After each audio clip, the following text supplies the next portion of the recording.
Welcome back to BadgerBlitz TV, your Rivals.com destination for all things Wisconsin athletics. Once again, I'm Matt Perkins, joined today by BadgerBlitz.com publisher John McNamara. Good to see you as always, John. Great to see you too, man. I appreciate that. I wanted to talk to John today because the high school playoffs have started in the state of Wisconsin, and I think we need to show a little love to everything that's happening in state right now. A lot of interesting storylines, a lot of one seeds going down in the opening weekend. So, John, I know you were on the road this past weekend to see Cooper Catalano and his Germantown team take down, I think it was Milwaukee King, if I'm not mistaken. A lot of the Milwaukee teams going down. So what's sort of the latest buzz that you're hearing about everything that transpired over the weekend? Yeah, you can even go back to, when the seedings came out and, the computer spit stuff out and obviously people react to that. And, the Milwaukee City Conference and having high seeds is certainly nothing new. And, obviously I think every Milwaukee school lost this past weekend. I don't have a great solution for that. So I'm not going to complain about it too much. It just kind of is what it is. But yeah, like you said, man, I was able to get out to see Milwaukee King, largely to see Cooper Catalano in Germantown. Obviously Catalano's a top target for Wisconsin, that 2025 class. And, he will be a 4-year starter for Germantown. And, just getting a chance to see him play a handful of times, he's just always around the football. I think he's got a chance if he stays healthy to break the career tackling record from inside the state, which is obviously a pretty high achievement. Again, that's kind of banking on him staying healthy as a senior. But, just the production that he's had through three seasons at Germantown has been awfully impressive. And it's pretty clear, when you get a chance to see him in person, why he's such a top target for Wisconsin in this cycle.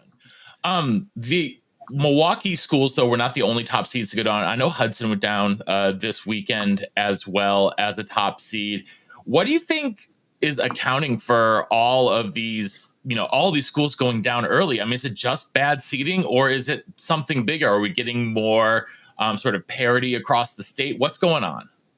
That's a good question. Obviously Hudson was a number 1 seed. They fell to Chippewa Falls, and I certainly didn't predict that. I don't know if a lot of people had that predicted. Hudson's a pretty good team. They've produced some D1 guys over the years. The McDonald brothers who are at Wisconsin right now, came from that high school. But in that same side of the bracket, like we talked about, De Pere beat a number 1 seed Milwaukee Marshall 60-8. So maybe a little bit computer, a little bit just the way things kind of played out. But I don't have a clear answer for you. But it is the playoffs, and it's high school football, and anything can kind of happen at that level. And I think we're starting to see some of that, through that first round of the playoffs in Wisconsin. Yeah, it's it's always a lot of fun. And I know you love Wisconsin high school football, John. I've been reading Badger Blitz for as long as I have. You've always had sort of a passion for state of Wisconsin high school football, which is really great to see. But you mentioned you saw Catalano again. Is there any particular recruit that he reminds you of from the past, say, 15 years? He's got a little Chris Borland in him, in terms of body type and just obviously, you're talking about Chris Borland, one of the better linebackers to play at Wisconsin. So obviously that's kind of elite company there. But, just in terms of, like I said, kind of body type, although Catalano, he's a little bit leaner this year. Last year, I think he was a little stockier, but he's a little bit leaner this year. I think that, Wisconsin, if he does end up there, wherever he ends up, is going to want him to put on a little bit more weight. Like I said, he looked lean the last couple of times I've seen him play. But just in terms of that, body balance, flexibility, a lot of those things that Borland had, you see Catalano kind of have those same characteristics as well. So, that's kind of the same comparison I would put out there. Even a guy like Derek Landish, although I think Landish was a little bit stockier, but, those are the guys that kind of come to mind from a Wisconsin lens when looking at Cooper Catalano. But, I had a chance to talk to him after the game, and, Wisconsin's message to him is pretty simple, that you are our top inside linebacker on our board in this class, and obviously a top priority for us. And that's been well communicated. I have a future cast in for Wisconsin, and Catalano said he doesn't have favorites right now, but I think that if things kind of keep trending the way I think a lot of people anticipate, I think he does wind up at Wisconsin this 2025 class. That would be good, because one of the guys who's gotten away already in the 25 class from the in-state is James Flanigan, who just committed to Notre Dame this past week.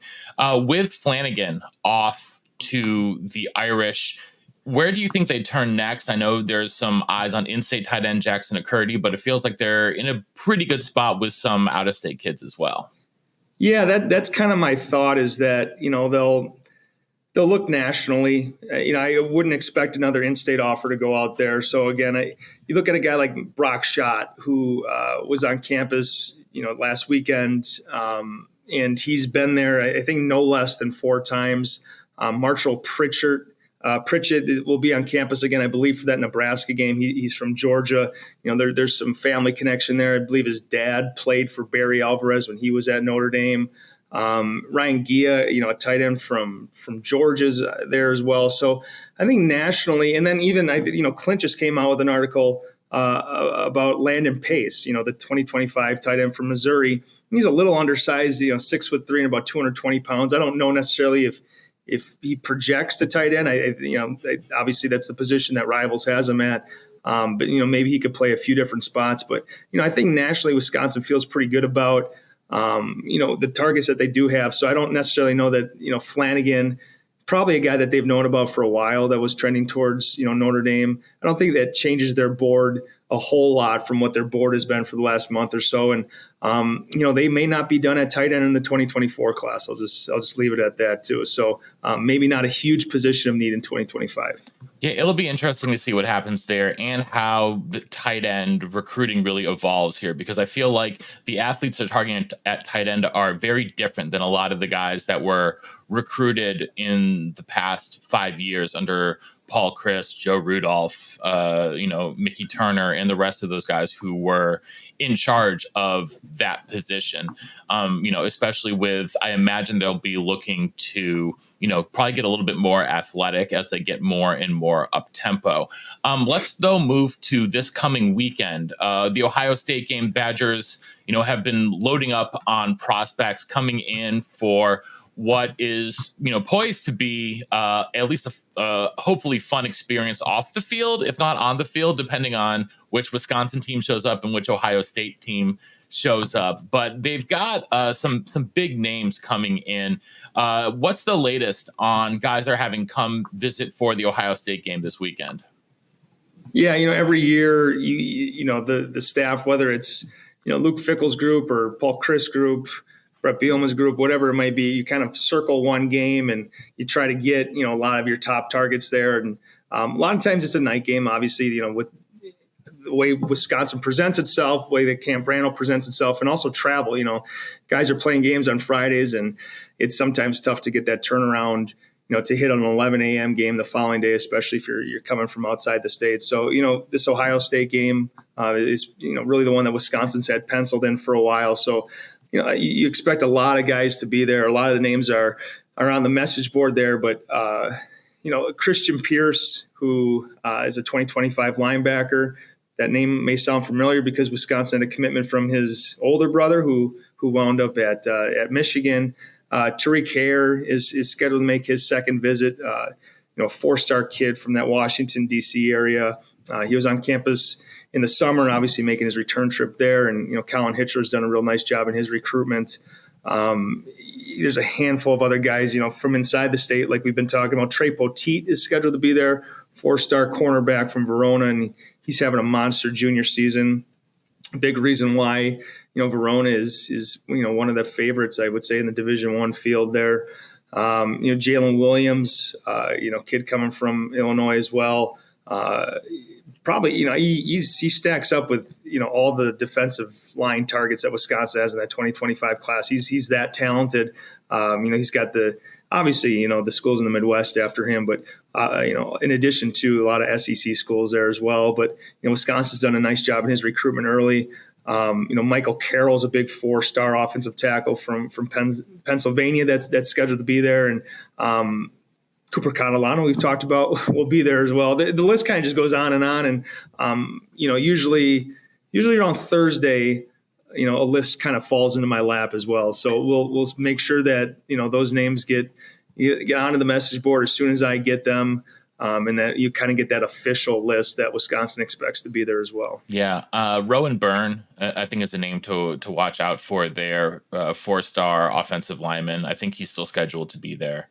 So I've been told that he has an injury that's going to prevent him from traveling or coming to Wisconsin. I need to confirm that with him. But someone brought that up to me, and just recently I haven't been able to confirm with him. But he's had that date penciled in for a while. But like I said, I was told an injury is going to prevent that. I'm trying to confirm that on his end going into this weekend. Yeah, he's someone I like a lot at guard, actually, in the next class. I know he's listed as a tackle, but he's someone I think is going to be a guard at the next level. I think he moves really, really well for his size, especially, he's very athletic for, being listed 6'6", 295. I think he honestly on tape looks a little closer to 6'4", which is why I think he's a guard. But either way, he's someone I'm pretty excited about. I'd be excited about Eric Schmidt, the kicker.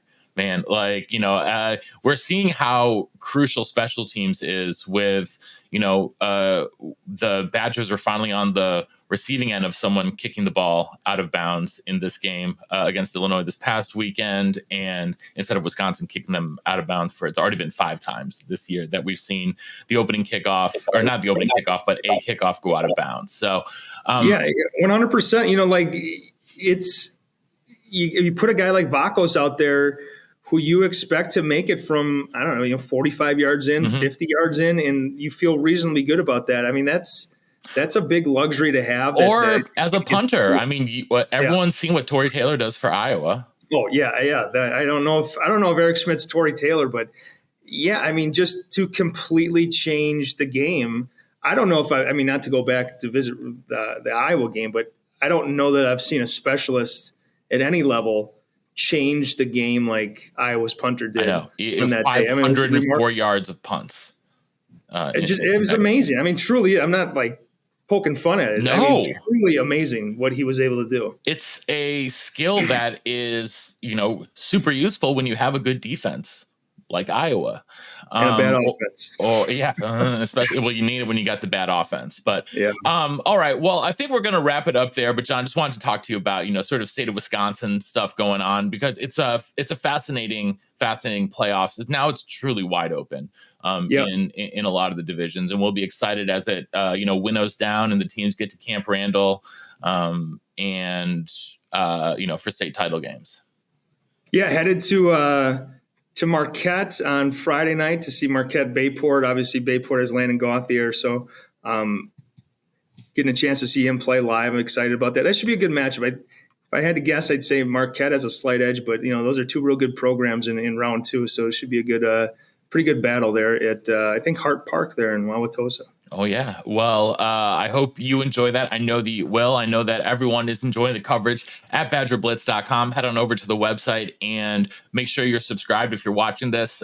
Subscribe to the YouTube channel. I'll be back later this week with Clint to probably break down some tape, talk some more recruiting, do what we usually do. Let us know your questions over on the message boards, and we'll see you in the den.